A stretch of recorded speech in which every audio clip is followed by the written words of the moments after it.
we are fully charged. Check this out. I got a 2 charge controller parallel, and took the other panels and put them on the other one, and we have the bifacial panel on the 70, this one here, and system is sitting at currently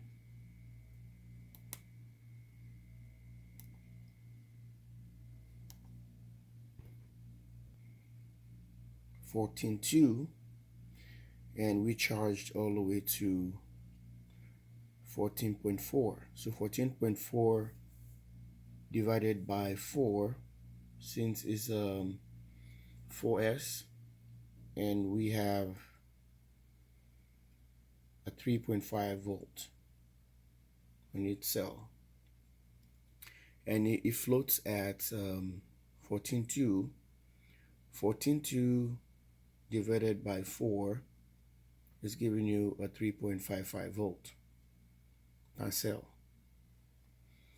Same thing as here.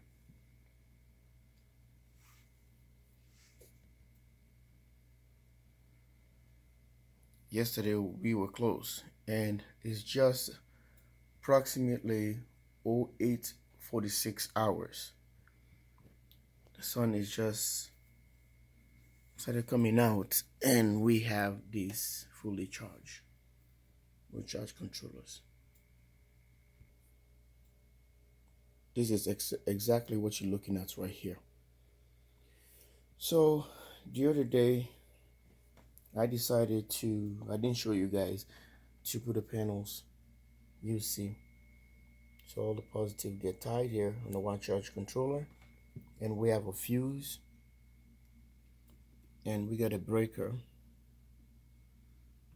The same thing, we get a fuse here going to the breaker. That's the negative right there. So all these batteries already in a parallel mode, or in a string of parallel. There are series here, so that cell I was talking about, they're already now into 3.2 nominal voltage. So I had them 3.5, 3.6 I charged them for, and they float into 3.55. So each of these cells now is already 3.55 currently as they are floating. So if you look at these charge controllers, you see on this corner here is showing you the indication right there, because they're linked together.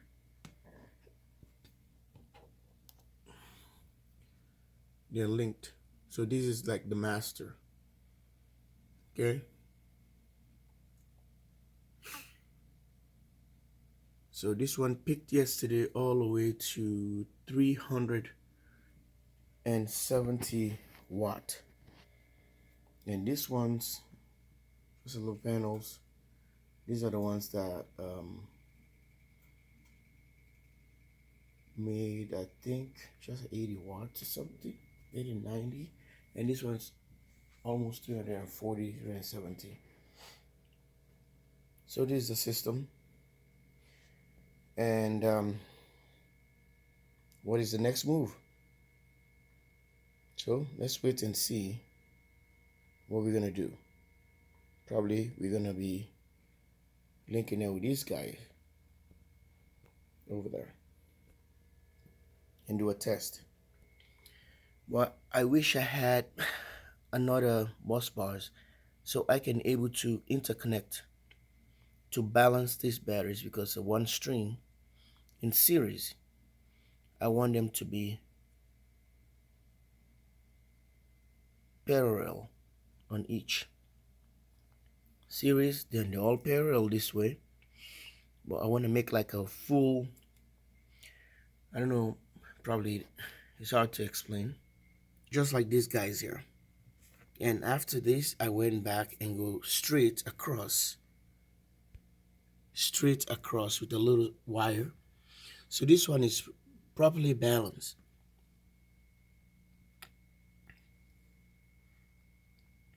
These are the string from here. And these are the rely on. They're all balanced charge. So they were resting. And I want to go across. So this is what I'm trying to talk about. All the positive this way, because this is the negative right here, negative bar. This is the positive, so I want to tie them all the way this way, all the way across, all the way across. So we are in vertical, we want to go diagonally. So now I can go with all the negatives. So it can balance all the batteries and cell. So this is a positive all the way tied this way across. If I can have like another bus bar just like this, I can just go from here all the way across,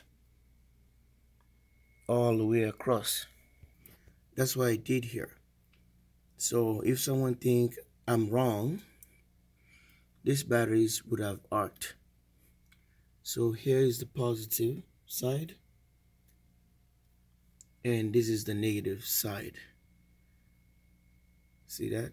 So negative, positive, negative, positive, negative, positive, negative, positive. That's the last side here. So that's why I went this way across to get them. I already tied them here all in parallel, which is all the negatives, and here are all the positives. So I started going across to have them all balanced so they can be the same voltage. Some people might say it's a hard work, but this method is to teach you or to show you that you don't need a BMS to put these batteries balanced. You can do a manual balance this time. If you're in a hurry, that's what you still have to deal with too, while you are in a hurry with a BMS. You have to program that. You have to know all the other parameters on that BMS. Hey, you don't want to do anything wrong. And when you're using a BMS, if one of the battery or the cell went over the set parameters or the parameter that you already set, and it will throw the rest of the other batteries, the BMS will stop charging till that voltage drops. So that's what I did on the other battery sitting over there. That one right there. I'm not talking about the ones on the left, the one on the this one's here. These ones are rely on. They're already balanced, they're sitting down resting. That's the same method I'm gonna be using on these ones. So I'm going diagonally since they're already in vertical, vertical. So I'm gonna go diagonal. So these are all the positive across and all the negatives across. I just add that string and set them that way, and they all charge, balance properly, like at night when the sun is not out. Then it's charging. After everything is done, balance, and maybe in the morning the sun comes out, it's transferring back the power, and everything's gonna be equally balanced and equally charged. By doing so, then I can able to throw it now to this guy here, and we're gonna test that guy for the first time.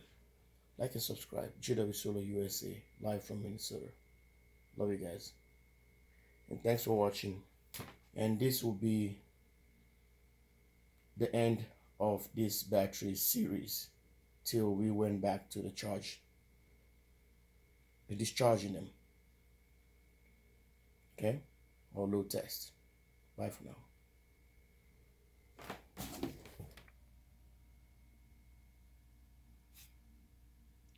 It's a LFP 4 batteries. So this is a 4S 4P. Excuse me, 4S and 5P, because I have 5 of them. 5 strings of 5 in a 4S configuration. 4S here, all in 4S, in 4 in series. That's what it meant. 4 in series, and I have 5 in parallel. So these are 5 here.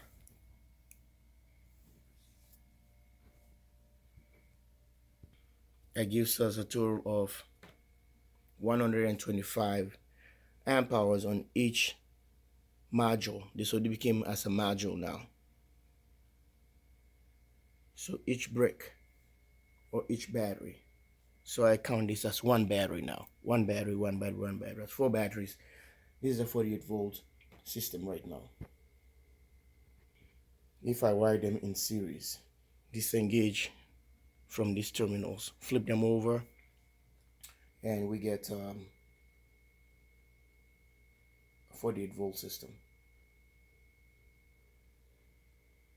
Nice. The sun is out today.